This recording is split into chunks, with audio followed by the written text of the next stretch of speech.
Hello, good morning student. मैं आपकी रेखा ma'am. आज मैं आपको भूगोल में पाठ 7 मानव संसाधन का आगे के पढ़ाऊंगी, जिसमें आपका आता है सबसे पहले आयु संरचना।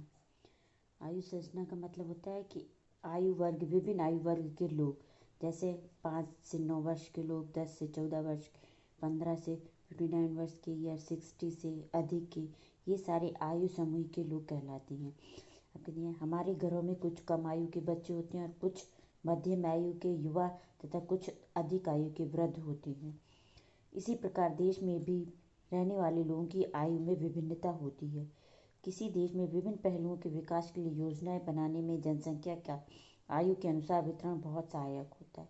यानी जब हम विभिन्न पहलुओं, देश के विभिन्न पहलुओं पर, कार्यों पर चर्चा करते हैं तो उसमें योजना बनाते समय इस जनसंख्या आयु वर्ग का विशेष महत्व रहता है। सरकार को जनसंख्या के युवा वर्ग के लिए स्वास्थ्य एवं शिक्षा की सुविधाएं प्रदान करने के लिए विभिन्न प्रकार की योजनाएं चलानी पड़ती हैं। युवा वर्ग जो हमारे लिए वार कार्य करता है, उसके लिए स्वास्थ्य एवं शिक्षा की सुविधाएं प्रदान करने के लिए सरकार विभिन्न प्रकार की योजनाएं चलाती हैं। जैसे भारत सरकार द्वारा 14 वर्ष की आयु के बच्चों को निःशुल्क शिक्षा दी जाती है।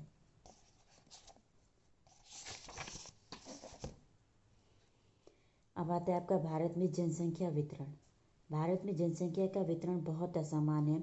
यहाँ जनसंख्या कुछ भागों में मधुमक्खी के छत्ते की तरह समूहीकृत है, जबकि कुछ भागों में अति विरल दूर दूर है।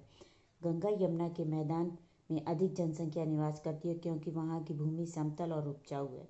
अनुकूल जलवायु होने के कारण कृषि भी अच्छी होती है। यातायात की सुविधाएं एवं बड़े उद्योगों में रोजगार पाने के कारण समुद्र तटीय मैदानों में भी जनसंख्या अधिक निवास करती है। अर्थात भारत में जनसंख्या का जो वितरण है वो असमान है। कहीं तो जनसंख्या बहुत अधिक पाई जाती है और किसी क्षेत्र में जनसंख्या बहुत कम पाई जाती है।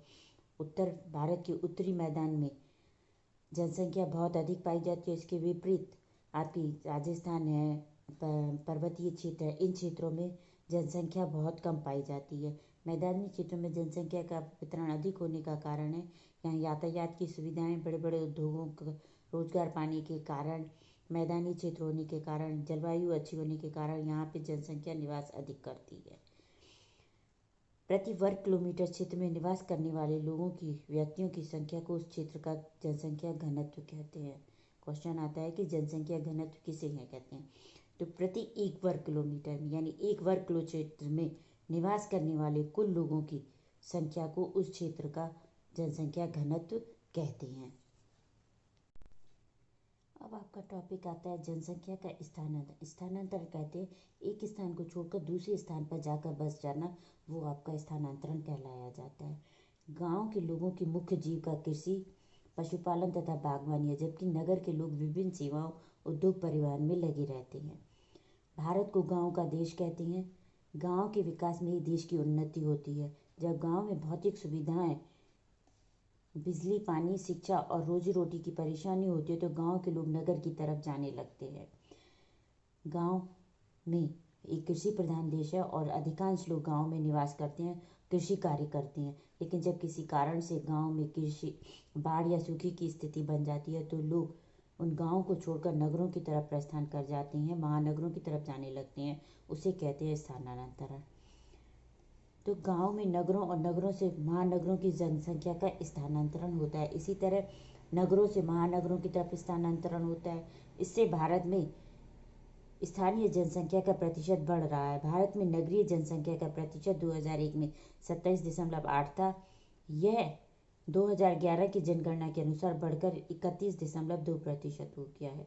ये स्थानीय कहलाया जाता है कि एक गांव से नगरों की तरफ जाना। जैसे आपके ललितपुर गांव के लोग लाकर ललितपुर में बसने लगते हैं और ललितपुर के लोग जाकर महानगरों, कानपुर में, दिल्ली में, मुंबई में जाकर बसने लगे, ये कहलाए जाते हैं महानगरों में जाकर बसना। ये स्थानांतरण भी किसी क्षेत्र की जनसंख्या को प्रभावित करते हैं। भारत जैसे विशालशील देश में औद्योगिकरण होने के कारण आर्थिक विकास हो रहा है। फलस्वरूप नगरीकरण भी बढ़ रहा है। औद्योगिकरण में वृद्धि के कारण ग्रामीण जनसंख्या का स्थानांतरण नगरों की ओर होने से नगरीकरण में तीव्र वृद्धि हो रही है। भारत एक विकासशील देश है और विकासशील देशों के कारण औद्योगिकरण स्थापित हो रहे हैं यहाँ पर, जिससे आर्थिक विकास हो और इसके फलस्वरूप भारत में जनसंख्या का स्थानीयकरण बढ़ गया है। गाँव से नगरों की तरफ जनसंख्या का स्थानांतरण हो गया है, जिसे हम कहते हैं नगरीय स्थानीयकरण। किसी स्थान विशेष को छोड़कर जनसंख्या के अन्यत्र चले जाने को जनसंख्या का स्थानांतरण कहते हैं। अन्यत्र चला जाना माने दूसरे स्थान पर चला जाना। हमारे देश के लोग उद्योग धंधों को लगाने और रोजगार प्राप्त करने के लिए बाहर के देशों में भी गए, बड़ी संख्या में गए हैं। अब आता है आपका जनसंख्या वृद्धि। भारत की जनसंख्या की एक मुख्य विशेषता इसकी तीव्र वृद्धि रहती है। भारत विश्व में चीन के बाद दूसरा सर्वाधिक जनसंख्या वाला देश है। यानी जनसंख्या में भारत की जनसंख्या में तीव्र गति से वृद्धि हो रही है और चीन के बाद भारत विश्व में दूसरे स्थान पर है जहां जनसंख्या सर्वाधिक पाई जाती है। यहाँ विश्व के लगभग 2.4% क्षेत्र में 16.7% जनसंख्या निवास करती है। भारत में प्रतिवर्ष औसतन 1.64% की दर से जनसंख्या वृद्धि हो रही है। भारत में जनसंख्या बढ़ने के कई कारण हैं, जिसमें आता है आपका अशिक्षा। लोगों की अशिक्षित होने के कारण भी भारत की जनसंख्या तीव्र गति से बढ़ रही है। परंपरागत विचार यानी हमारे प्राचीन विचार हैं हम, जिसके कारण जनसंख्या वृद्धि बढ़ा रहे हैं। उष्ण जलवायु, भारत की गर्म जलवायु भी जनसंख्या वृद्धि में बहुत बड़ी सहायक होती है। अन्य देशों से स्थानांतरण, हमारे देश के लोग अन्य जगह जाते हैं, अन्य देशों के लोग आकर हमारे देश में निवास करते हैं, ये कारण भी है देश में इस जनसंख्या वृद्धि का। मृत्यु दर में कमी, स्वास्थ्य सुविधाएं मिलने के कारण मृत्यु दर में कमी हुई और जन्म दर में वृद्धि हुई है, जिसके कारण भी हमारी जनसंख्या दर बढ़ रही है। बढ़ती हुई जनसंख्या जीवन की गुणवत्ता को कैसे प्रभावित करती है? यानी बढ़ती हुई जनसंख्या हमारे जीवन स्तर को बहुत अधिक प्रभावित करती है, हमारी जीवन स्तर को निम्न बनाती है। वो किस तरह? देश की अर्थव्यवस्था और जनसंख्या के आकार में घनिष्ठ संबंध होता है। जब देश में जनसंख्या वृद्धि दर अधिक होती है तथा आर्थिक विकास जैसे कृषि, उद्योग आदि की दर ऊंची नहीं होती है, तब देश आर्थिक दृष्टि से कमजोर हो जाता है एवं प्रति व्यक्ति आय में कमी हो जाती है, जिससे रहन सहन का स्तर गिरता है। जैसे अभी हमने बताया था कि बढ़ती हुई जनसंख्या हमारे जीवन स्तर को निम्न स्तर पर ले जाती है, क्योंकि बढ़ती हुई जनसंख्या हमारे देश में उपलब्ध जनसंख्या संसाधनों पर दबाव डालती है। हमारे पास उतने संसाधन नहीं होते हैं, जिसके कारण हमारा क्या है, जीवन स्तर निम्न होता चला जाता है। अधिक जनसंख्या के कारण कुपोषण, बेरोजगारी, अशिक्षा, संसाधनों का अधिक शोषण, पर्यावरण प्रदूषण आदि समस्याएं उत्पन्न भी हो जाती हैं।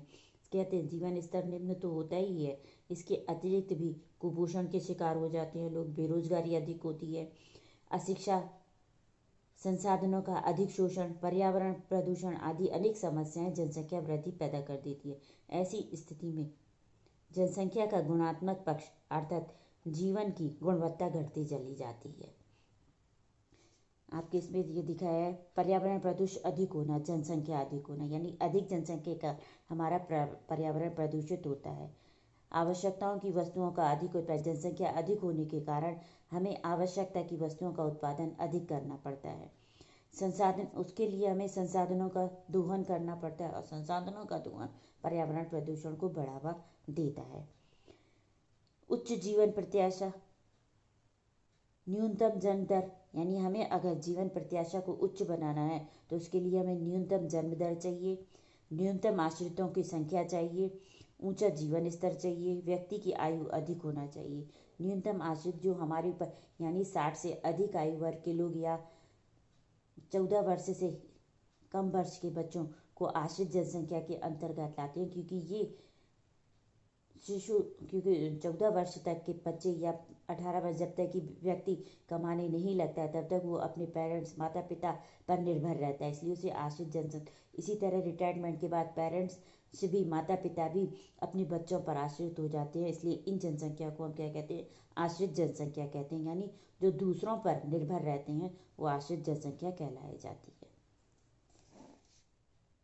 जनसंख्या वृद्धि दर कम करने के लिए प्राथमिक स्वास्थ्य केंद्र, जिला अस्पतालों के परिवार नियोजन हेतु सुविधाएं एवं प्रोत्साहन देना। इस जनसंख्या को कम करने के लिए सरकार कई प्रकार के कार्यक्रम चला रही है, जिसमें प्राथमिक स्वास्थ्य केंद्रों, जिला अस्पतालों में परिवार नियोजन की सुविधा प्रोत्साहन दे रही है। जनसंख्या से संबंधित सूचनाओं को समाचार पत्रों, रेडियो व दूरदर्शन विज्ञापन प्रसार करना चाहती कर रही है। जनसंख्या वृद्धि दर कम करने के लिए नीतियाँ बनाना एवं परिवार नियोजन कार्यक्रम को प्रोत्साहित करना चाहिए। जनसंख्या की गुणवत्ता बढ़ाने तथा जीवन स्तर ऊंचा करने के लिए अनेक उपाय करना, जैसे शिक्षा का विकास, सार्वजनिक सुविधाओं का विस्तार, पौष्टिक आहार का वितरण, टीकाकरण, पल्स पोलियो अभियान आदि कल्याणकारी योजनाएं चलाना।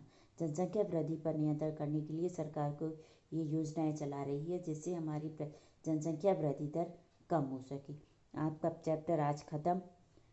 क्वेश्चन आंसर अब आपको बाद में देंगे। बाय बेटा।